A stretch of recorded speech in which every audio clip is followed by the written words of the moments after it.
Kell Brook destroys Jojo Dan inside 4 rounds. Dan went down God knows how many times. I literally lost count.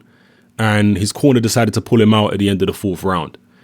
I thought that Kell Brook looked a little bit clumsy, a little bit awkward in there at times against the southpaw. And a lot of fighters, probably most fighters, tend to struggle with their range and the angles against southpaws and struggle to get their rhythm going. And I thought that was the case with Kell Brook. He basically overpowered Jojo Dan, but he didn't look as crisp and as sharp as he does against orthodox fighters.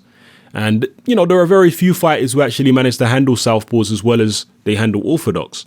Amir Khan is one of the exceptions to that rule. Khan actually seems to handle southpaws better than he fights orthodox fighters.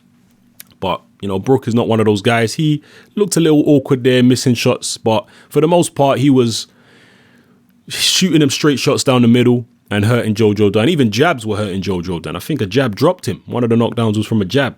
So it was what it was.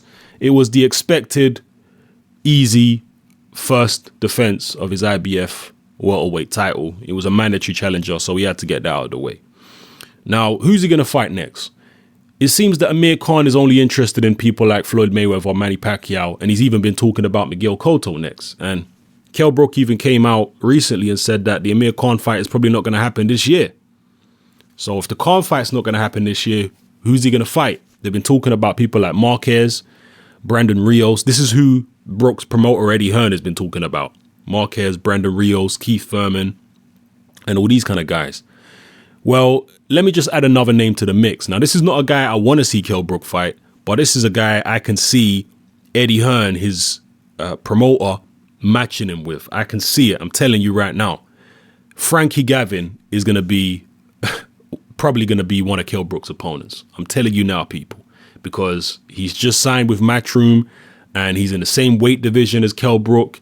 And as long as Frankie Gavin is in the top 10 of the IBF, that fight's going to get made. It will probably get made before Kell Brook fights anyone, you know, more dangerous. I could be wrong, but I'll be surprised if, as long as Frankie Gavin wins his next fight, that he don't get a shot against Kell Brook this year. I think he will. And don't even be surprised if it's pay-per-view.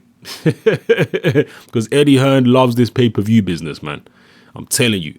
And some people, when I've mentioned this to them on Facebook, they've said, nah, Eddie Hearn, he might be shameless to some extent, but there's no way that he'd make Kell Brook versus Frankie Gavin pay-per-view. Well, just remember that this is the man who made Nathan Cleverly, Tony Bellew, the rematch pay-per-view. And there was no world title at stake there.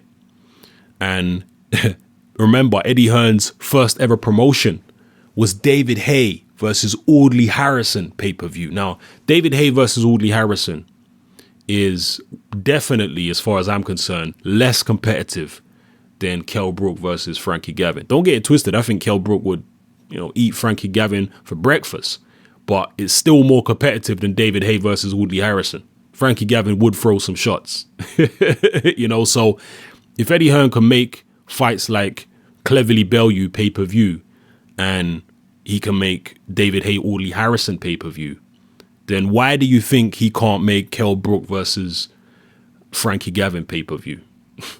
Don't be surprised if it happens, people. I'm telling you. As far as who I would like to see Kell Brook fight, obviously I want to see him fight Keith Thurman. I think that's the natural fight out there, and that's the one I would want to see next. But I'd be surprised if that happens, man. Very surprised. Drop your comments below. Let me know how you felt about Kell Brook's performance, and who would you like to see Kell Brook fight next. It's your boy Hatman. I'm out.